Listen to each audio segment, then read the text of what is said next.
Hi, I'm Lowell Ullrich of the province, aka Fifth Quarter, for those of you on Twitter.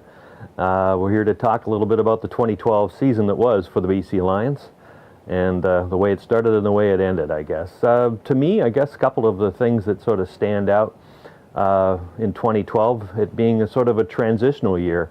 If you wanted to look at the bigger picture, a year in which Wally Buono handed the reins to Mike Benavides, and everybody sort of wondering just how that transition would go. I thought for the most part, I guess by virtue of the regular season record, it went very well. Benavides was the first 13-win rookie coach in Lions history, and really there was no appreciable change in the overall structure of the team going from Buono to Benavides, I would have to think. Of course, I think most people will remember the year as one where everything went right until they went to one day in which everything went wrong. That being, of course, the West Division final against Calgary at home, over 43,000 in the park, and everybody sort of expecting and almost maybe taking for granted the fact that they had to win a game to get there, and they did not.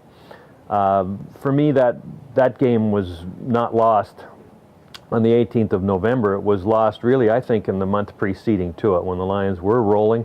They had clinched first place, but they went to a game in Calgary late in the year, lost by 20 on the road, a game they didn't need to win and played like they didn't have to win, and kind of things went, I thought, downhill from there.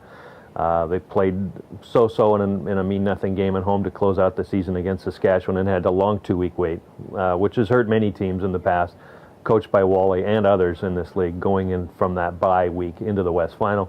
And they stumbled. They weren't ready. They may have over-practiced and shot themselves in the foot defensively, wasting a year in which the Lions had their best year defensively under Rich Stubler, the defensive coordinator. Several outstanding seasons kind of lost. Most notably, I guess, that of Adam Bighill, who signed a contract extension for his efforts after the season. Karan Williams certainly was outstanding as well. Those two guys kind of come to mind when you sort of talk about what happened defensively for BC in 2012. But overall, it was a solid year, a year in which the club could certainly build upon.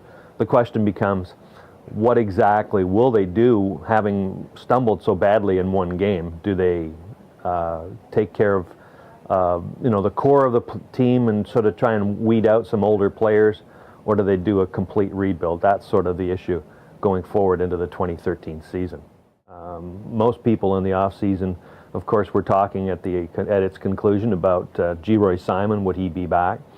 Will the club be able to sign Travis Lulay to a long-term extension?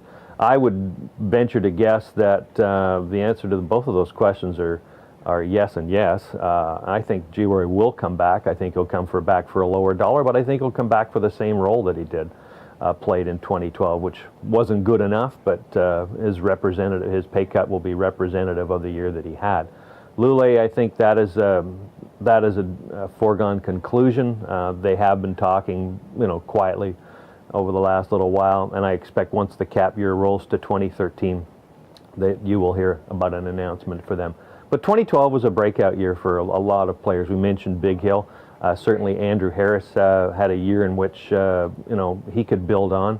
A lot of people would remember the year that Khalif Mitchell had, but maybe not for all of the reasons that you might think.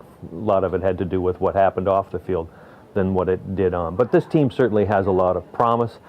It has, perhaps a few too many players over the age of 30, and those have to be weeded out. It'll be interesting to see, for example, whether Byron Parker comes back. He was a free agent signing in the off-season, and that may be another player where the Lions may choose to change. But all in all, this team seems to have a fairly decent foundation, and with the right sort of acquisitions on the free agent market in February, you'd have to think that at least they're a playoff contending team going forward. Well, that about does it for 2012. Thanks for reading us, thanks for watching, and we'll look forward to being able to chronicle the Lions in 2013 as well. Hope you do the same at theprovince.com.